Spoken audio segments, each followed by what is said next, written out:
estamos viendo que feliz el hombre a quien sus culpas y pecados le han sido perdonados por completo.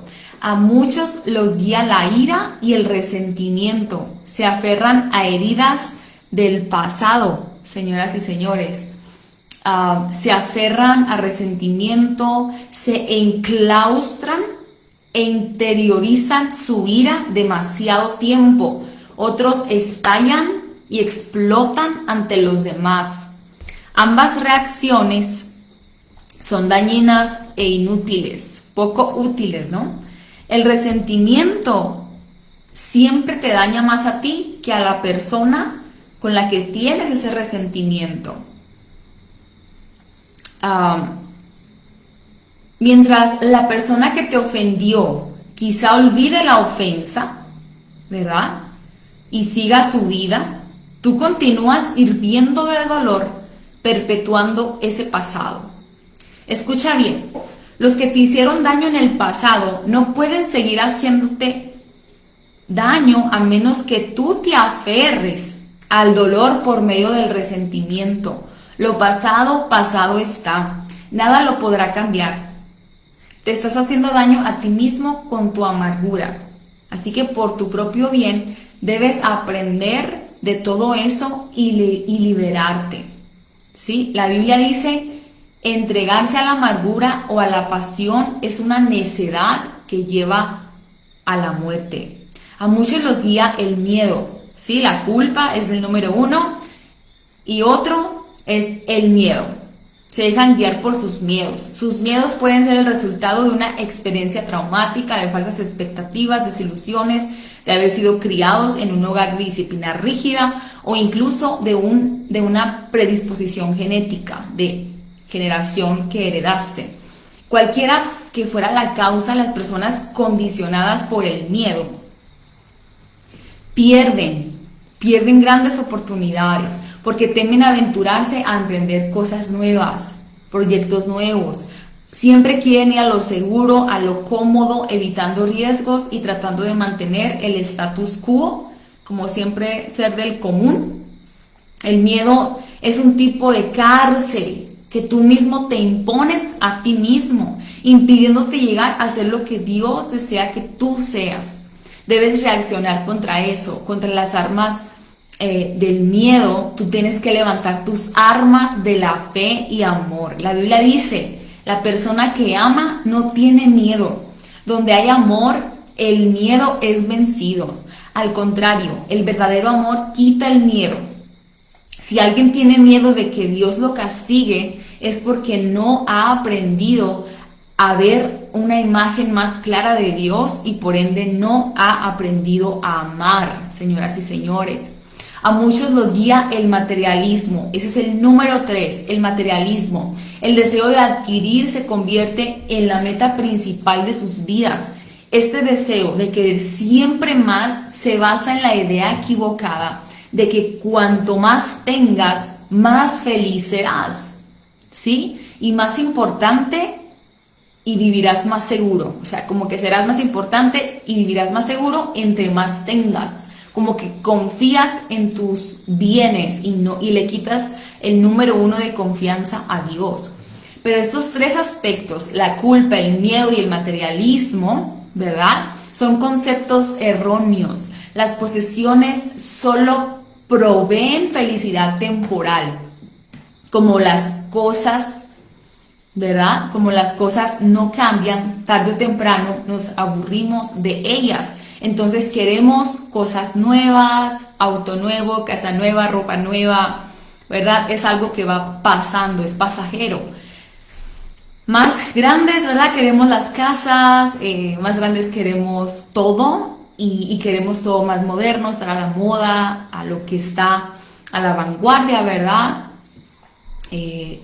Bueno, no deja de ser un mito eso de que cuanto más tenga, más importante soy. Es un mito, ¿verdad?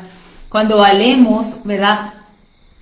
Delante de Dios, no podemos medir nuestro valor por las cosas que poseemos. Cuánto valemos como personas y cuánto valemos por lo que tenemos no es lo mismo. No se puede determinar cuánto vales por las cosas que posees. Y Dios dice que las cosas más valiosas en la vida no son los bienes que poseamos. El mito más común respecto al dinero es que cuanto más tengas, más seguro estarás. Y no es así.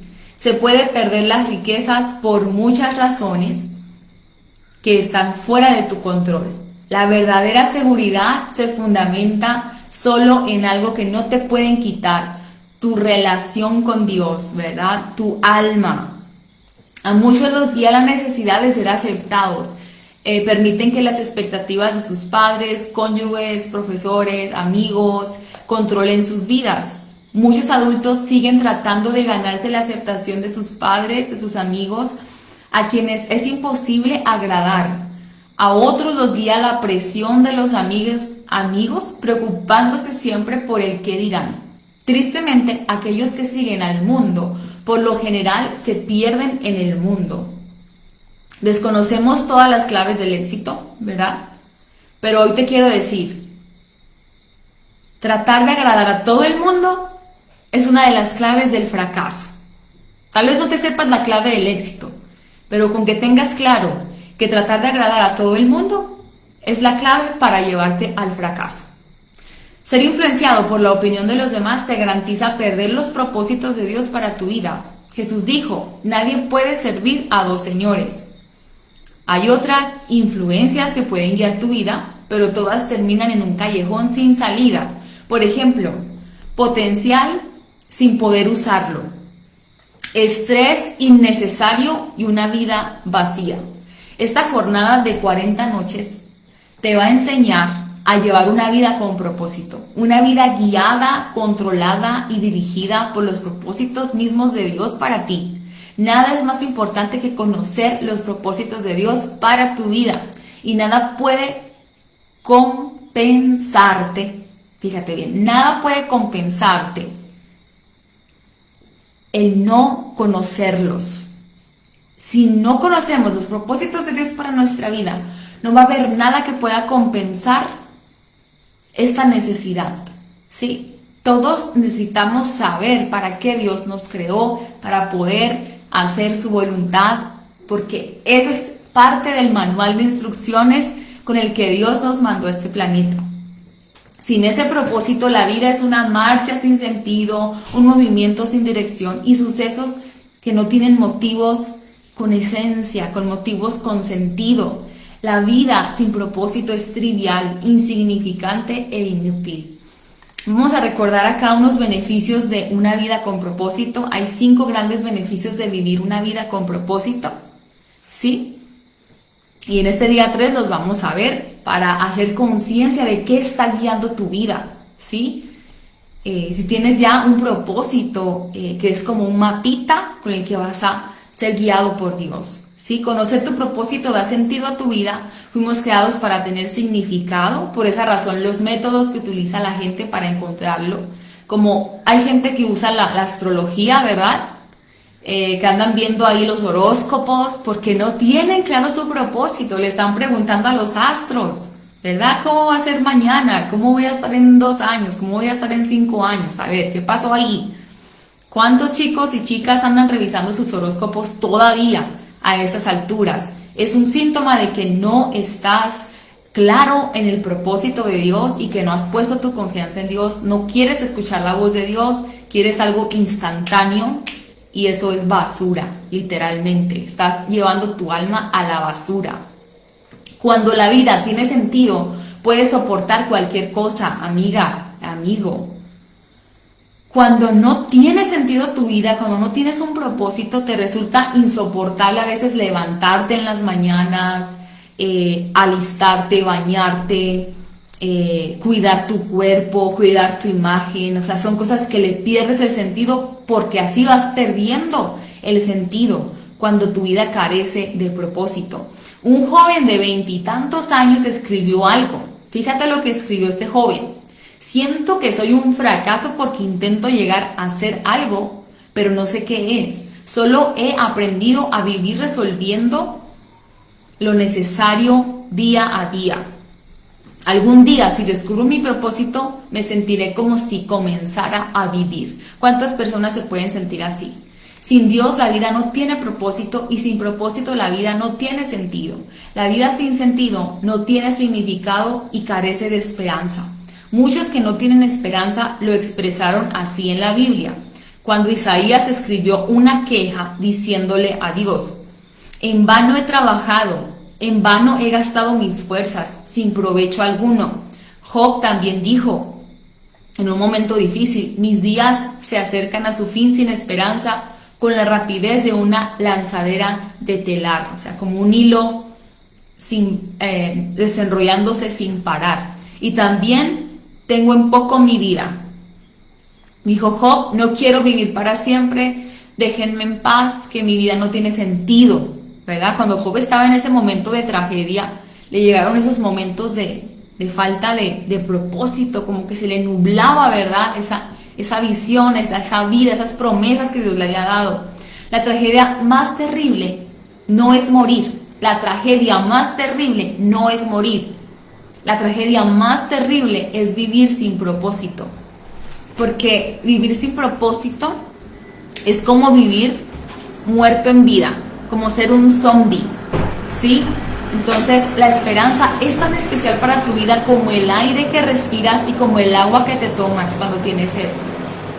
Necesitas tener esperanza para poder salir adelante, amigo y hermana. Hoy recupera esa esperanza en el Señor. Aunque tengas momentos difíciles como Job, que a veces se le nubla la visión, se le nubla el propósito, que a lo mejor Dios ya te dijo cuál es tu propósito, hoy Dios te dice: recuerda el propósito que yo te di y recupera fuerza y esperanza, ¿sí? ¿Cuántos van a recuperar esperanza en esta noche? 3 de estas 40 noches de gran poder que Dios te va a transmitir durante estos días, durante estas noches. Hay algo que dice acá nuestro escritor Rick Warren sobre el doctor Bernie Siegel, que él descubrió que podía diagnosticar cuál de sus pacientes con cáncer podía sentir cierto alivio en el rigor de su enfermedad al preguntarle lo siguiente. Les preguntaba: ¿quisieras vivir y llegar a los 100 años? Los que tenían un propósito claro y definido respondían afirmativamente y eran los que tenían más probabilidades de sobrevivir. Tener esperanza es el resultado de tener un propósito. O sea, aunque esas personas tenían cáncer y podían estar seguros que iban a partir, que iban a morir, el simple hecho de decirles que si quisieran vivir más años, hasta los 100 años, las personas que tenían su propósito claro decían sí y se aferraban a la vida. Y dice este doctor Bernie que vivían más de lo que se esperaba. Imagínate, si te has sentido desmoralizado, desmoralizada, hay esperanza. Vas a experimentar en este tiempo cambios positivos en tu vida al empezar a vivirla con propósito. Dios dice en su palabra: porque yo sé muy bien los planes que tengo para ustedes, planes de bienestar y no de calamidad, a fin de darles un futuro y una esperanza. Quizás sientas que estás encarnando una situación imposible en tu vida, pero la palabra de Dios dice hoy a tu vida: al que puede hacer muchísimo más que todo lo que podamos imaginarnos o pedir, por el poder que obra eficazmente en nosotros. Dios puede hacer mucho más en nuestras vidas de lo que nosotros imaginamos o que nosotros le podamos pedir. Solamente es mantener esa confianza, mantener esa resistencia. Oye, yo también he pasado por momentos oscuros donde siento que el túnel se tapó y que ya no va a haber un salvador que llegue, porque está una situación tan áspera, una situación tan confusa, tan frustrante, que tú dices: de esta no salgo. Pero cuando tú reavivas esas reservas y dices: no, hey, recuerda de dónde Dios te sacó, recuerda todo lo que Dios ha hecho en tu vida. Recuerda cuando te caíste a aquel pantano y Dios te rescató. Recuerda cuando Dios te libró de esa tentación. Recuerda cuando Dios te libró de la muerte. Recuerda cuando Dios te libró de aquello. ¿Sí? Conoce tu propósito porque eso va a simplificar tu vida. A veces la vida cristiana es tan difícil porque no conocemos el propósito que Dios tiene para cada uno y nos hacemos las cargas difíciles. Esto define lo que haces o lo que dejas de hacer. Tu propósito se convierte en el patrón que usarás para evaluar qué cosas son esenciales y cuáles no. Como un mindset, ¿sí? Como una mentalidad que tú vas a tener, un filtro. El propósito va a ser como un filtro de mentalidad por donde tú vas a pasar todas tus actividades, ¿verdad? ¿Qué voy a realizar? Hacerte la pregunta, ¿me ayudará este momento a cumplir los propósitos de Dios para mi vida? ¿Me ayudará esta inversión? ¿Me ayudará esta amiga, este amigo a cumplir los propósitos de Dios? ¿Esto me agrega valor para mi propósito? ¿Esta relación? ¿Esta carrera? ¿Esta iglesia? ¿Este líder? ¿Verdad? Sin un propósito definido, no tienes fundamento alguno en qué basar tus decisiones. Te vuelves, como decía nuestro amigo Charles, un barco sin timón y vas para cualquier lado donde apunte el viento. Distribuir tu tiempo y usar tus recursos, entonces va a ser más efectivo y más productivo porque ya lo haces basado al filtro de tu propósito.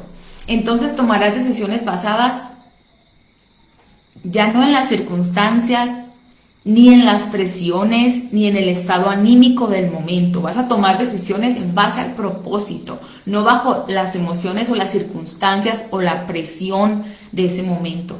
Los que no entienden su propósito suelen esforzarse demasiado en la vida y eso les causa estrés, cansancio, conflicto, agotamiento. Es también causa, ¿verdad?, de mucha muerte espiritual en la vida de los seres humanos. Es imposible que logres hacer todo lo que los demás quieren que tú hagas. Lo único que tienes que pensar es, solo tienes tiempo para hacer la voluntad de Dios. Si no logras terminarlo todo, significa que estás haciendo más de lo que Dios quiere que hagas. Si tú sientes que el tiempo no te rinde, es porque estás haciendo algo de más. Tal vez te estás teniendo mucho ocio, mucha distracción. Tal vez estás teniendo mucho desorden y Dios quiere que lo quites. O tal vez Dios quiere que quites ciertas actividades que no son relativas para este momento, para esta etapa, y te tienes que enfocar en algunas otras para esta etapa, en base a tu propósito.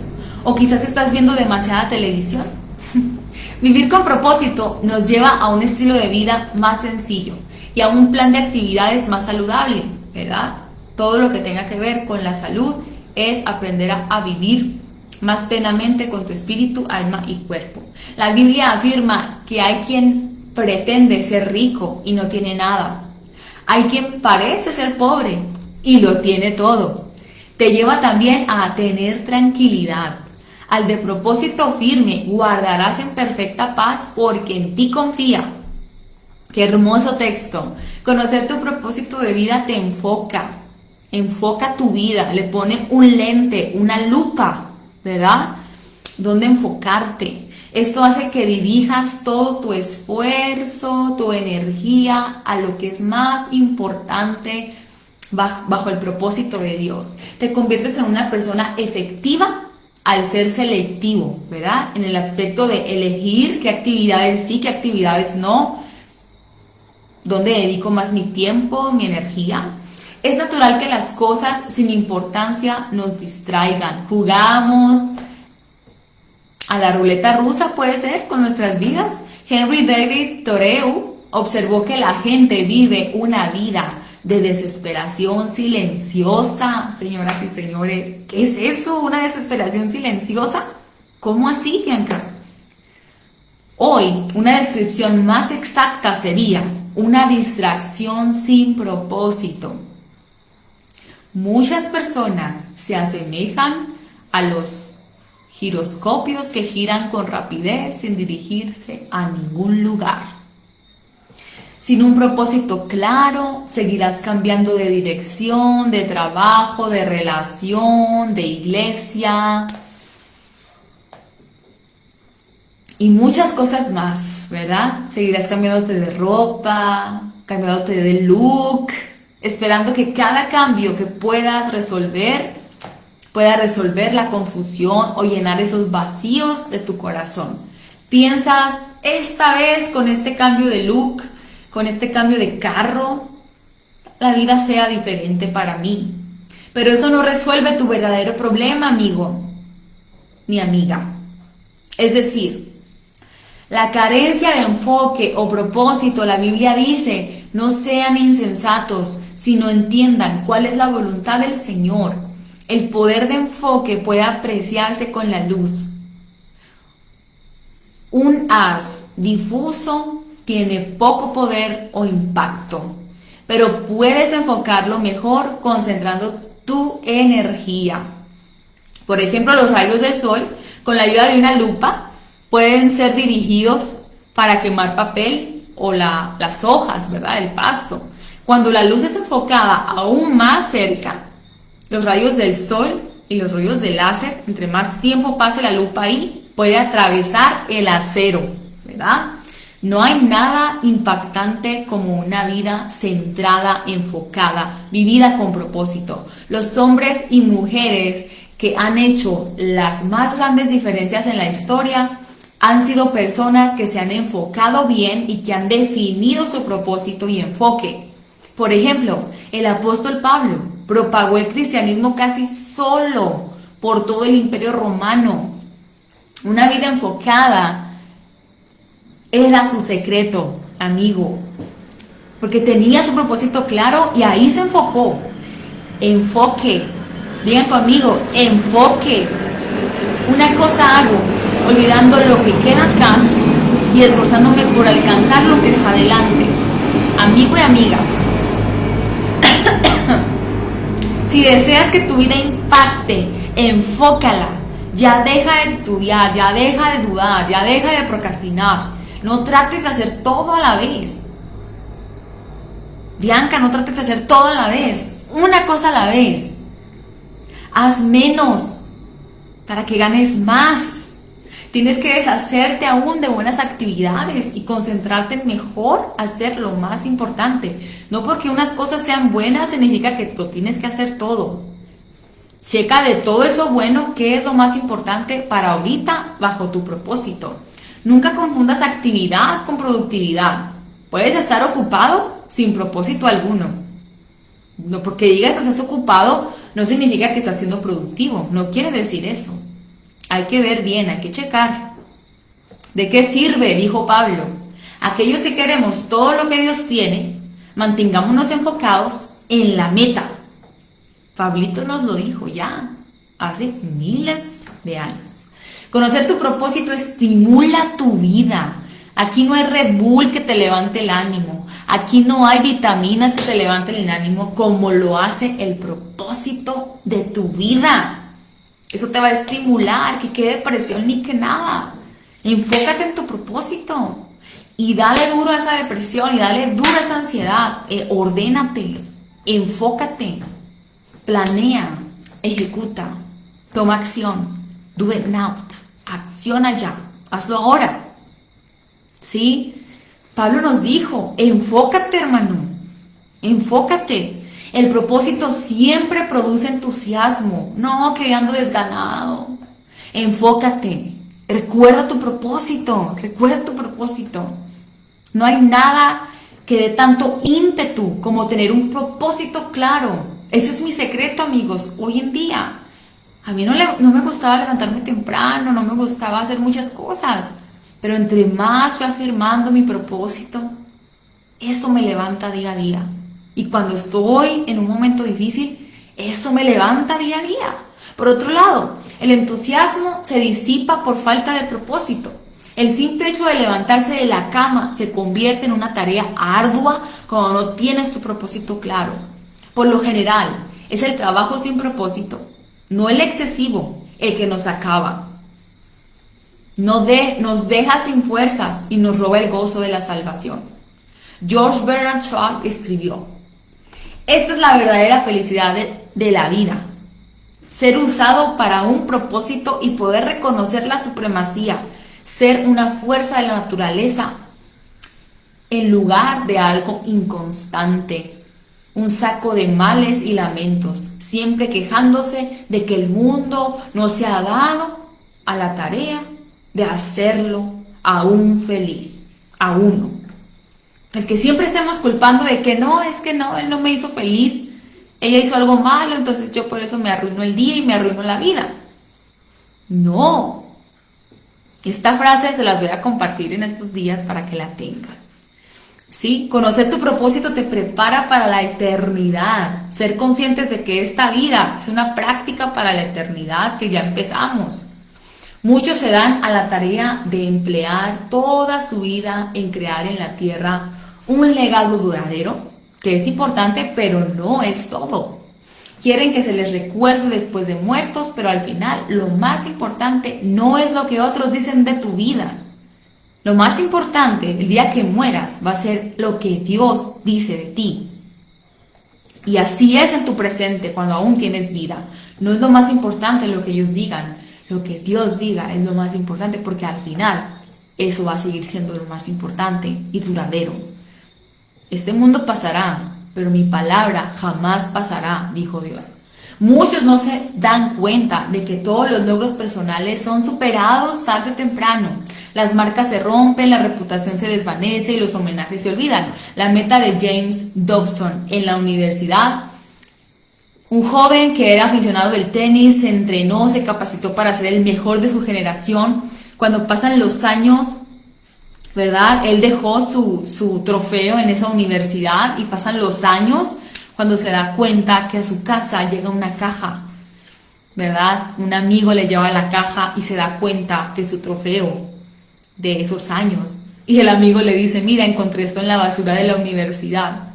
Entonces, cuando pasó eso, James exclamó: cuando pase el tiempo, alguien tirará a la basura todos tus benditos trofeos. Cualquier reconocimiento que hayas recibido de los hombres van a irse a la basura.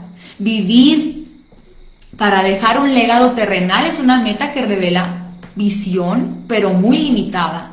El uso más sabio de tu tiempo es que edifiques un legado eterno, como dice la palabra de Dios en Mateo 6, 19 al 21, que nos enfoquemos en hacer tesoros en el cielo. No fuiste puesto en la tierra para ser recordado, sino para prepararte para la eternidad. Llegará el día que estarás ante Dios.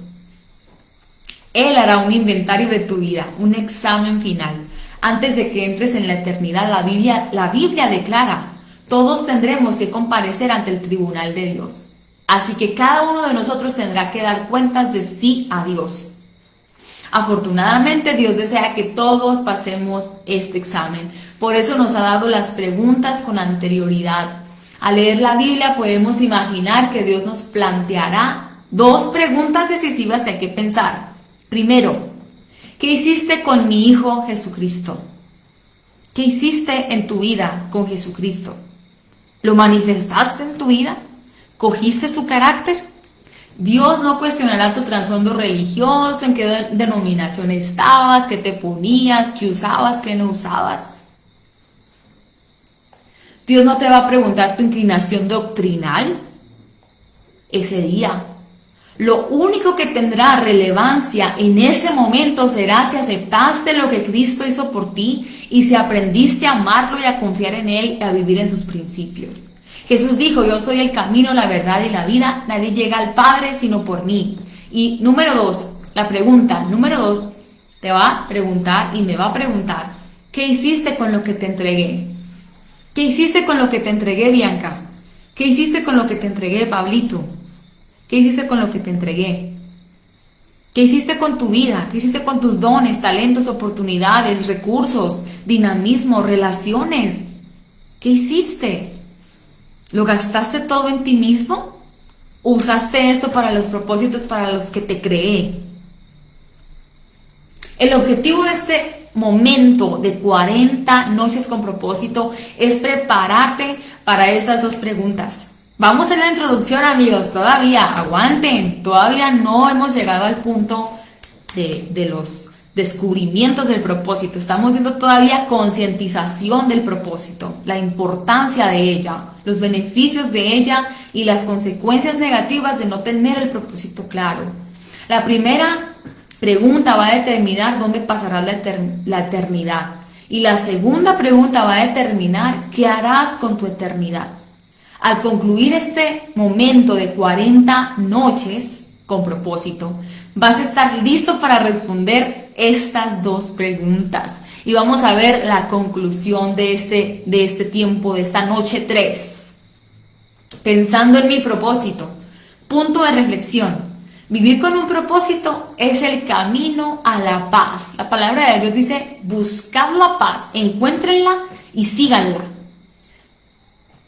Vivir con un propósito es el camino a la paz, tener paz. No hay nada más sensacional que te dé esa paz como el tener descubierto tu propósito y empezar a vivir bajo tu propósito que Dios te dio.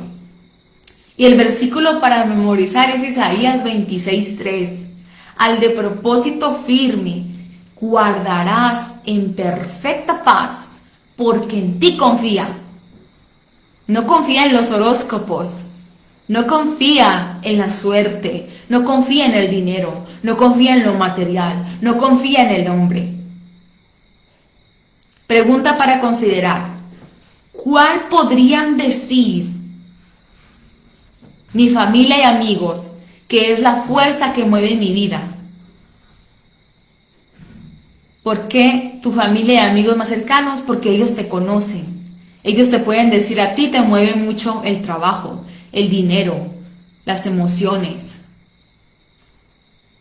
Y una vez que respondas eso, tú mismo, ¿cuál es la fuerza que quieres que mueva tu vida? Nos quedamos con esa reflexión. Esto fue el tiempo de nuestra noche número 3, que guía tu vida. Y eso es que Dios te bendiga y que sigas conmigo en este tiempo maravilloso de 40 noches con propósito de fin de año 2021. Que descanses, te mando mucho amor y mucha fuerza para que sigamos constantes. Vamos a ver cuántos logran hacer este propósito conmigo. Dios les bendiga y nos vemos mañana con la noche número 4. Dios les bendiga. Chao a todos.